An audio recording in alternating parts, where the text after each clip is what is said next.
से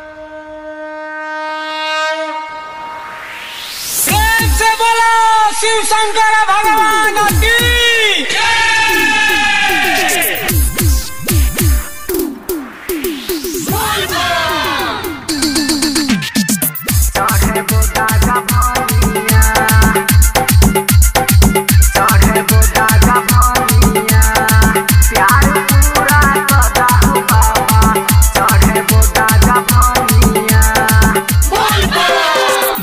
धतूर तोरे चढ़ेबो और चढ़ेबो बेलपतिया। भांग धतूर तोरे चढ़ेबो और चढ़ेबो बेलपतिया। प्यार पूरा कदा हो भोला चढ़ेबो गाजा भांगिया। प्यार पूरा कदा हो बाबा चढ़ेबो गाजा भांगिया।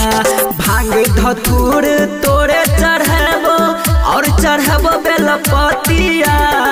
भांग धतूर तोरे चढ़ेबो और चढ़ेबो बेलपतिया। प्यार पूरा कदा हो भोला चढ़ेबो गाजा भांगिया। प्यार पूरा कदा हो बाबा चढ़ेबो गाजा भांगिया।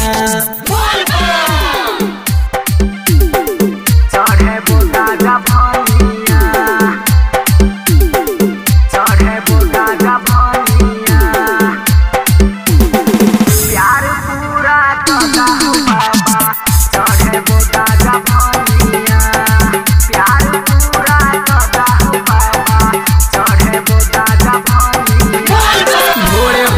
बाबा जलवा चढ़ेबो आके तोरा मंदिर में। सपना पूरा दा हमरो हो भोला ललसा लागल जे दिल में।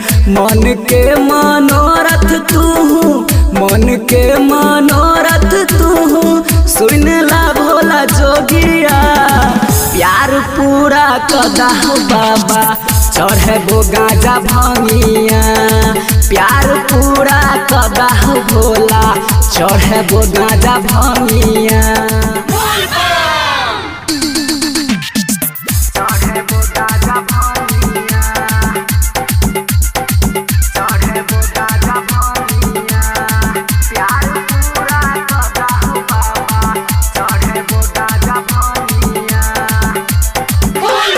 करे छो जान हमर सोलहो सोमवारी ओकरे सा जिंदगी के आस हो। ओकरा सा दूर भक जिया नहीं पैबै ओहे छै हमर सांस हो।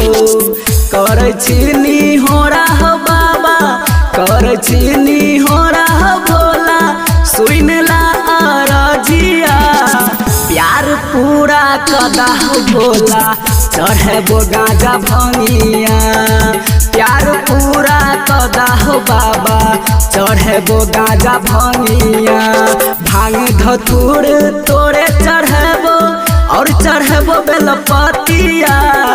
भांग धतूर तोरे चढ़ेबो और चढ़ेबो बेलपतिया। प्यार पूरा कदा हो भोला चढ़ेबो गाजा भांगिया। प्यार पूरा कदा हो बाबा चढ़ेबो गाजा भांगिया। Presented by Mithila Recording Studio।